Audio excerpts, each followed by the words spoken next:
আজ প্রায় 2 যুগ পরে বগুড়ায় এসে অত্যন্ত ভালো লাগছে।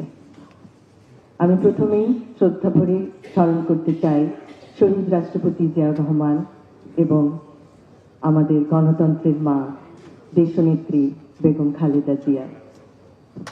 তাদের স্মৃতির প্রতি শ্রদ্ধা জানিয়ে আমি আমার বক্তব্য শুরু করতে চাই। ধন্যবাদ জানাতে চাই সিএসএফ চাইল্ড লাইফ ফাউন্ডেশন গ্লোবালের সকল সদস্যকে, যাদের অক্লান্ত পরিশ্রমে আজ বিভিন্ন শিশু কিশোররা তাদের প্রকৃত চিকিৎসা অর্জন করে সুযোগ্য নাগরিক হিসেবে নিজেদেরকে গড়ে তুলতে পারছে।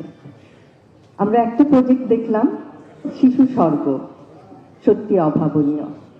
আমরা কিভাবে নিজেদের প্রচেষ্টায় শিশুদেরকে একটি স্বর্গের মতো সুন্দর স্থানে নিয়ে যেতে পারি, যেখানে তারা শিখছে আত্মবিশ্বাস, যেখানে তারা শিখছে নিজের প্রতি আত্মবিশ্বাসের ফলে এগিয়ে যাওয়া, জ্ঞানের আলোকে এবং অন্ধকার থেকে নিজেদেরকে প্রতিষ্ঠিত করা।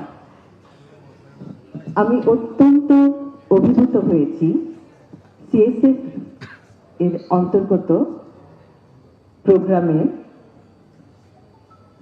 দুইজন যে বক্তব্য রাখলেন এবং একজন বললেন তিনি কবিতা লেখেন, তিনি আইটি সেক্টরেও কাজ করছেন।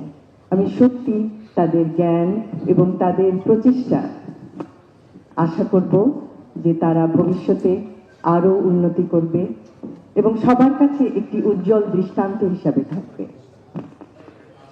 আমরা বিশ্বাস করি যে শিশুরাই জাতির ভবিষ্যৎ। আজকের শিশু হবে আগামী দিনের দেশ গড়ার মহান সৈনিক। এবং আমাদের যে পরিকল্পনা আছে, আমাদের রাজনীতি সুষ্ঠু পরিকল্পনার রাজনীতি।